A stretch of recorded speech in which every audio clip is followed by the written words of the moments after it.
Hey gang, it's Laurie from Cook Scrap Craft, and today I'm going to share with you all the books that I picked up at BookCon.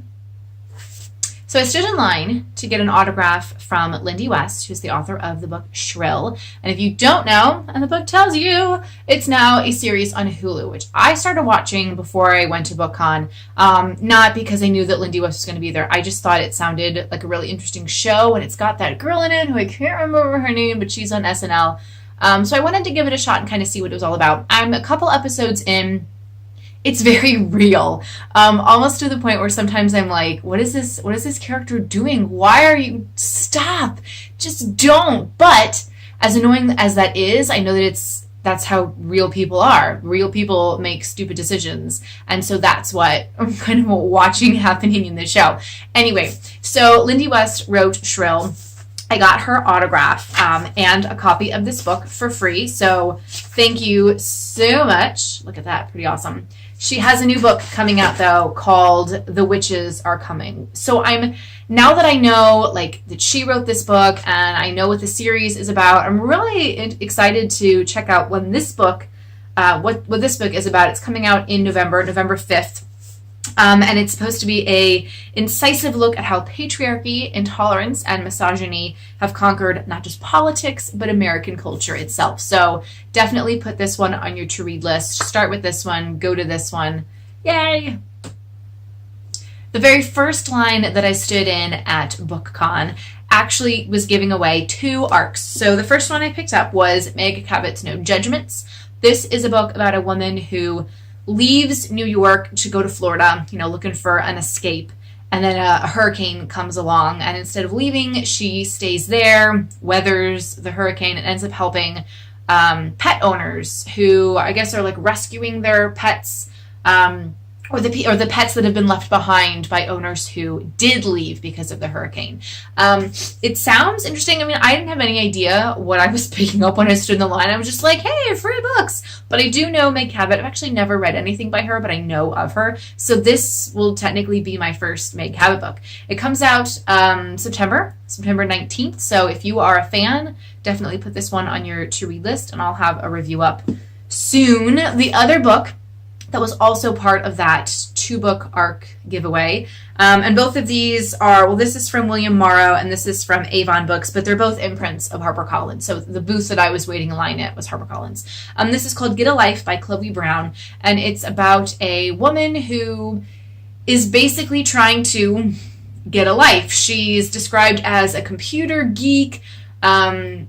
She's chronically ill. I don't know what happens. She almost dies, and that kind of gives her a wake-up call to get a life, make a list of things that she needs to do. But it's hard. It's hard, as it says, it's hard being bad or doing something bad. So I think this one sounds really interesting too. I love the little cover, the 2 little people on the cover, and I think it's set in English, or in English. I think it's set in England because the author is British. So that sounds kind of interesting. I've been reading a lot of London-based books, and I love it because I love London so much, and everybody over there knows how to say my name correctly. So I was born for another country. Anyway, this book comes out in November, so I will get to reading this one a little bit later in the fall, and then I'll have a review of it for you. I also stopped by the section of the HarperCollins booth that does the Christian books. This was one of the books that they were giving away. It's an arc of the book Here Now by Kate Merrick, and it says Unearthing Peace and Presence in an Over-Connected World. So it's kind of like you're so addicted to your phones. We all have Wi-Fi, wherever we go, and we just need to this is actually, it reminds me of something that a yoga teacher once said. You just have to be here, be present in the now. And I think that's a great reminder. So I'm looking forward to seeing what wisdom this book has to offer. There's also a summer reading bingo through something called Page Chaser. So maybe you guys can go online and look this up. It's basically you have to read a book that has a letter in the title, that takes place near the ocean, that's titled after a famous song, or whose author is a teacher, and then you would get the diagonal bingo. I don't know where you I haven't really read this. I'm not familiar with the Page Chaser site, but I definitely took one of these in hopes that I could fill my bingo card. And even if I don't like enter to win, or if there's nothing to enter to win, at least this would be a really good like incentive or really fun little way to challenge yourself to read a couple new books this summer. There was also a booth. This is kind of what's cool about BookCon. If you get there early, and this happened the last time I went to BookCon, some of the publishers aren't necessarily doing stuff at BookCon, but they've brought a bunch of books to use for display.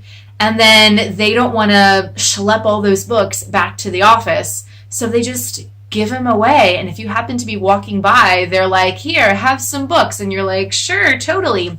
So I'm really excited. I was standing off to the side looking at some Reader's Digest magazines that were also at the booth.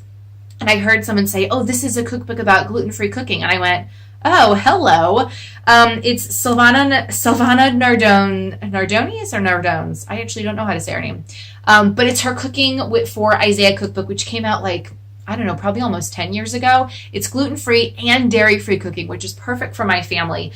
And I just picked it up for free. Like, it's not new, but I have been familiar with her. I follow her on Twitter. So if you are also gluten-free and dairy-free, I would suggest that you follow her as well, because you'll get lots of great tips and other fun like recipes that she shares.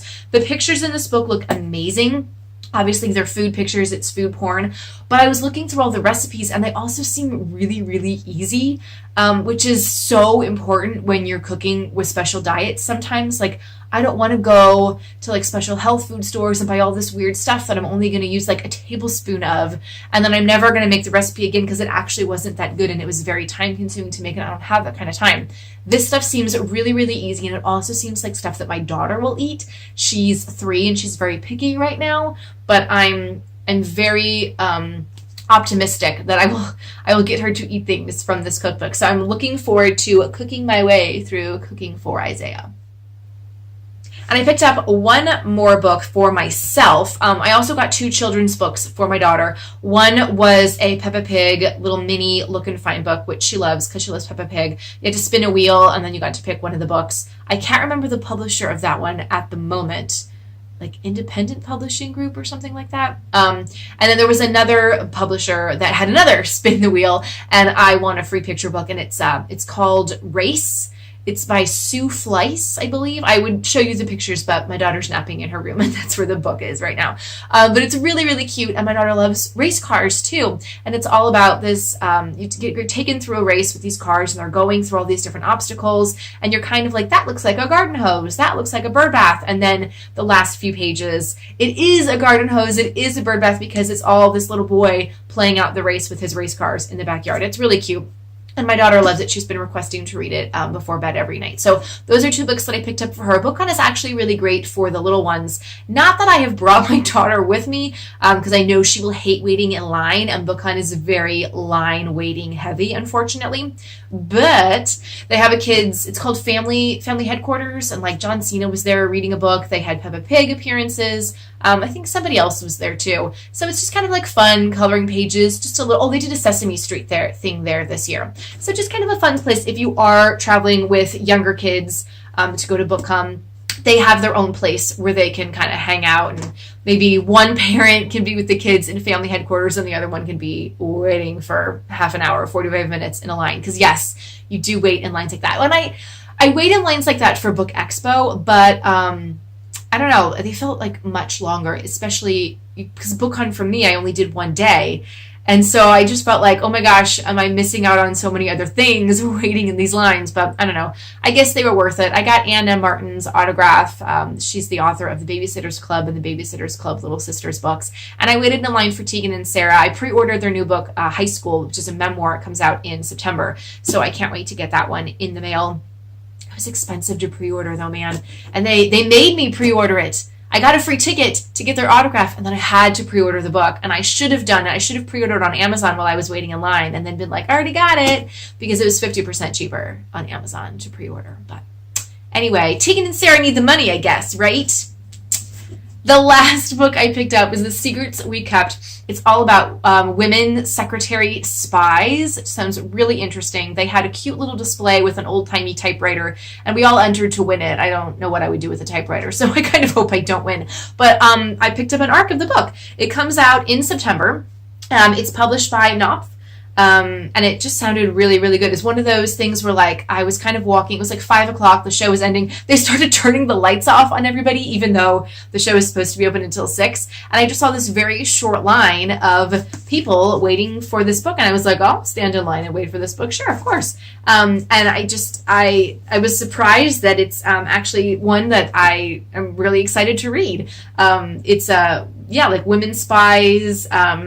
It says, we all typed, but some of us did more. Unlike some of the men, we could keep our secret. So if you like, kind of spy-ish thriller type of novels that take place, it's obviously, I think during World War II, maybe? No, I'm not sure. But anyway, it's written by Lara Prescott, so I'm excited to check this one out. And I will have a review of this one up for you as well. So those are all of my BookCon picks. You don't get as many books at BookCon as you do going to Book Expo, but I went to BookCon this year instead of Book Expo. So we'll see what happens next year. Not that I need any more books. You've seen my to-read list. It's insane, but I'm excited to start reading some of these books, and I will share what I think of them with you as I finish them. If you went to BookCon or Book Expo, I'd love to see what books that you picked up or what books you're most excited about reading. So leave a comment below and subscribe to the channel and follow me on my blog. Links are below so that you don't miss out when I post these reviews. I'll see you guys next time. Bye.